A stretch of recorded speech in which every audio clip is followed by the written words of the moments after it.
I had mentioned in the last episode that Sheldon Mayer bailed on the comics magazine company, and instead of going back to National Allied, he went to Dell. So let's go back and revisit Dell Comics and their first comic book title, Pop Your Comics. Pop Your Comics was an anthology reprinting some of the most popular comic strips of the day. With all this reprinted talent, it's more than a little unusual that just 6 months in, they switched to including their first original feature. Was this a ploy to keep top talent from returning to National Allied? Actually, it seems like no one considered young Sheldon top talent at all. The first thing they put Sheldon to work on over at Dell wasn't a new comic strip, but as a layout artist. And back then, layout artist meant that you were literally cutting comic strips out of old newspapers and pasting them into the form they would appear on the comic book page. Besides, Sheldon didn't have a comic strip anymore. The Strange Adventures of Mr. Weed and J. Worthington Blimp belonged to Northern Allied, despite their one-issue appearance in Comics Magazine we talked about last episode. But Sheldon did want a new comic book feature, and he thought one up quick. In fact, he allegedly created the whole concept on his hour-long lunch break one day. It wasn't hard. Scribbly would be a semi-biographical feature created by a 19-year-old cartoonist about a boy cartoonist who appears to be about 10 years old. By issue number 6, Dick Tracy and Little Orphan Annie are still the lead features of popular comics, the only ones with 4 pages of content. And Scribbly debuts as just 1 page. This is still respectable. More pedigreed strips, including Little Joe, Gasoline Alley, Smilin' Jack, Winnie Winkle, Eleanor Fella, Tippy, Lovey-Dovey, Tom Mix, Little Folks, Ginger, Smokey Stover, White Boy in Skull Valley, Tiny Tim, Streaky, and Sweeney and Son all have just 1 page, though, to be fair, I am stretching the use of the word pedigreed for some of these features, which were already obscure by 1936 in some cases. We're introduced to Scribbly Gibbet in school. We are not told what grade he's in or given any clue yet as to that would confirm his age. Scribbly will be consistently used, as it is here, as if it was his real name instead of just a nickname. His new teacher thinks she's taught Scribbly a lesson about conformity, but Scribbly's rebellious streak remains undiminished, as evidenced by the drawing of his teacher he hides on the back of the paper. Since school children could get their behinds paddled for this kind of behavior back then, that's a courageous act of rebellion. In a second appearance, we are introduced to Scribbly's mother and younger brother, though neither is named for us yet. That will come later. We'll get to know a large cast of characters over time. The name we do get introduced to on this page, though we haven't met him yet, is Ving Parker, a famous cartoonist who is going to take an interest in Scribbly in the coming months. If Scribbly is semi-autobiographical, it is interesting to consider who Ving Parker represents. According to the Lambiek Comiclopedia website, try saying that was likely Ving Fuller. Fuller worked on the Betty Boop comic strip based on the cartoon character, but was also an editor at the New York Daily Mirror, where he gave Sheldon his first break into comics. The New York Daily Mirror gets a name change too, to the Daily Bugle, the first Daily Bugle newspaper in comic books. That Ving Parker, the fictional character, is chauffeured around in a limousine may seem like wishful thinking on Sheldon's part. It's probably not something the real Ving Fuller could do.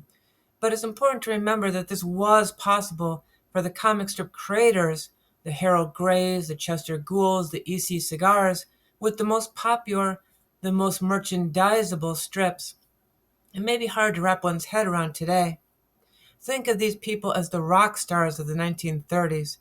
They were making bank comparable to what Hollywood stars were making at the same time, or the best professional baseball players.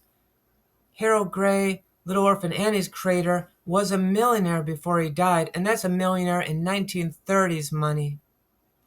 Now, if it sounds like I'm spending an awful lot of time on an insignificant kiddie strip, you're not wrong. Yet. For the next 4 years, the most significant thing you'll be able to say about Scribbly is the number of titles that he appears in. He will stay in popular comics for only 6 issues. Then he's going to get bumped over to Dell's new title, The Funnies, where he'll remain for 28 issues, and we'll talk about the Funnies again soon, before Sheldon Mayer moves from Dell to yet another new company, All American Comics, in 1939. And we'll be talking about All American Comics and its role in forming DC Comics later after that. In All American Comics number 20, Ma Hunkel, the mother of Scribbly's best friends, will don an improvised costume before rescuing her kids from gangsters and become the superhero Red Tornado. Red Tornado as a character is a brilliant parody of the entire superhero genre up to that point and really elevates the Scribbly feature, even as she eclipses the star. The Red Tornado's origin stories are included in a Smithsonian Book of Comic Book Comics for good reason and well worth your read if you have not already found them somewhere else or in here. But that is still far in our future as we focus here on 1936. Do I have anything else to recommend to you from popular comics? I've talked about Little Orphan Annie and Dick Tracy already. Terry and the Pirates probably deserves at least 10 minutes of my time at some point. Terry, Pat, and Connie are going up against the Dragon Lady in these pages. Gasoline Alley and Winnie Winkle share the distinction of being features that I grew up with in the Chicago Tribune. Also around the same time, the most famous adventure story from the Gumps, the Pole-to-Pole Flight, is being reprinted. But I want to share my appreciation for a more obscure favorite, the awkwardly named White Boy in Skull Valley. Garrett Price was a cartoonist who, like other cartoonists profiled here, studied art at the Art Institute of Chicago, and also in other places. The only comic strip he ever did, before becoming more successful as an artist for the New Yorker magazine, was this one.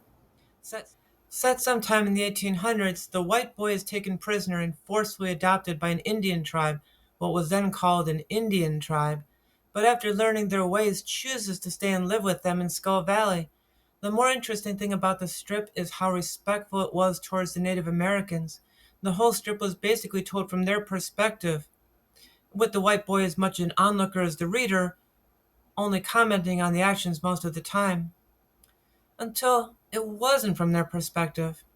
After about a year and a half, halfway through the strip's entire run, the strip was completely overhauled. The Native Americans vanished. Skull Valley became a dude ranch in modern times. The white boy was renamed Bob White, and now he worked at the ranch. This is the only version you would know from reading popular comics. It only ran through 19 issues of popular comics before being dropped, probably because this was around the same time that the strip ended in the newspapers. But even this version was good. Price was a talented artist, and Bob White didn't have conventional Western adventures like, well, say, tracking rustlers. His adventures were more exciting with higher stakes. Let me give you two examples. So instead of cattle rustlers, he might rescue a circus performer who's been abducted and held for ransom.